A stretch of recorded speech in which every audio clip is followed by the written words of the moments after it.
Long before the condemned took their final walk, the gallows at San Quentin was already alive with grim precision. Every rope, beam, and bolt was tested and retested in a ritual of mechanical perfection designed to deliver swift death and spare the living from seeing it twice. In 1901, the San Francisco Call offered readers a rare behind-the-scenes look into San Quentin's Hangman's Hall, where executions were prepared in near scientific detail. While the story centered on Amos Lunt, the prison's melancholy hangman who would later lose his mind to the ghosts of his duty, it was the description of the gallows itself that captured a macabre fascination. The report laid bare the methodical, almost industrial nature of state executions in early California. From the stretching room, where new ropes were weighted with bricks for months until they were considered dead, to the mysterious chamber of the Invisible Three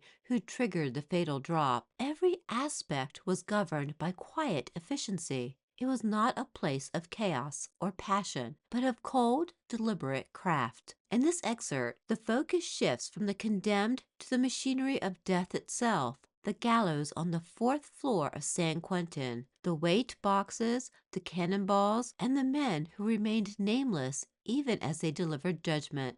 And so, for today, here is the article, The Haunting of Amos Lunt, Hangman.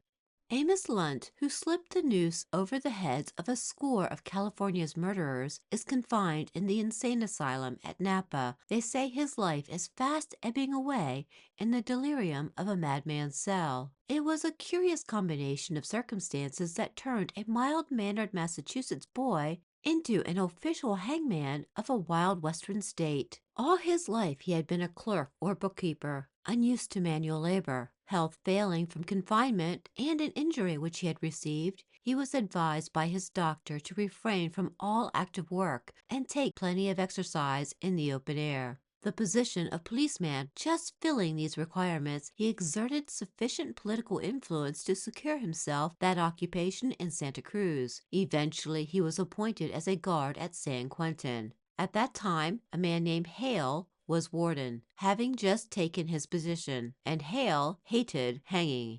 Hale had previously been a sheriff and liked everything about the office except the hanging duties which it entailed. He also had a powerful group of friends. Hale used his influence to relieve himself of the duties of hanging by having a bill passed that required all hangings to be done at San Quentin. So, for a while, Hale was rid of hangings. Some time later, however, Hale ran for the office of sheriff once again, but was defeated. The position of warden was offered to him, and he accepted it. Amos Lunt was the senior guard at the prison. He sat in his lonely tower above and in front of the main gate all day long, taking signals as prisoners came and went. As the most responsible man there, and one who was by his mild and quiet manners best qualified to carry out Warden Hale's ideas of treating men kindly, he was selected to place the nooses over the necks of the condemned. The actual springing of the trap is done by other guards, the Invisible Three,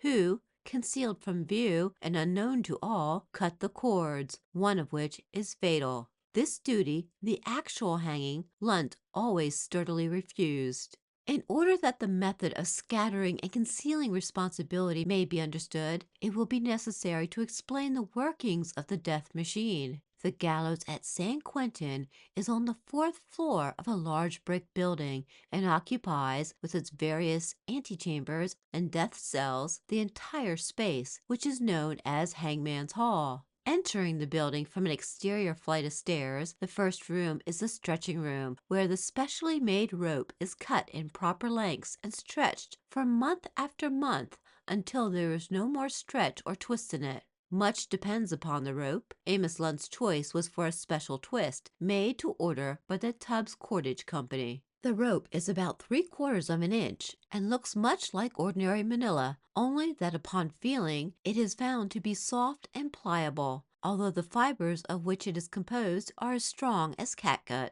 When a fresh coil comes, lengths are cut from it and run through pulleys in the ceiling. One end is made fast and the other has a box attached to it, which is filled with 300 pounds of bricks. This heavy weight is kept stretching the rope until it is wanted at the scaffold. There are at all times 3 ropes being stretched at San Quentin. As soon as one is used, another is put on the stretcher. The test of a rope when it is ready for hanging a man is that it must have no more stretch in it. It must be dead, as Lunt used to call it. When the stretch and twist is gone, the body drops and stays. It does not spring up and down or turn round and round. It stays very still, which is much easier on the nerves of the spectators.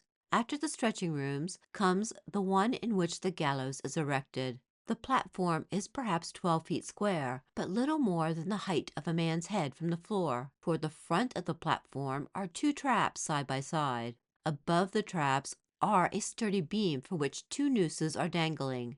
In the noose is a round cylinder of wood, 3 or 4 inches in diameter, just the size that a man's neck reduces to when hanged, explains the assistant hangman. Suspended from the block of wood is a weight box, with the weight in it equaling that of a man. It is dropped just before the man is, to test things.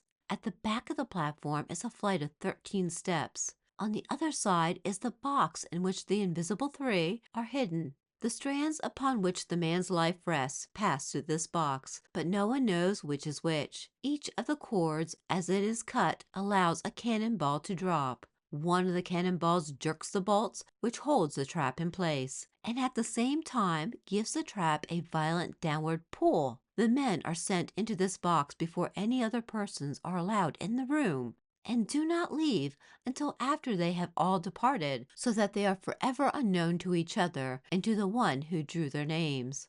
Now the rest of the article touches on some of the men who were hanged in San Quentin by Lunt, but we will touch on those cases at a later date. And that is all I have for you right now. Thank you so much for watching. More strange stories from the newspaper archives are on the way, as always, so stick around. And, of course, take care.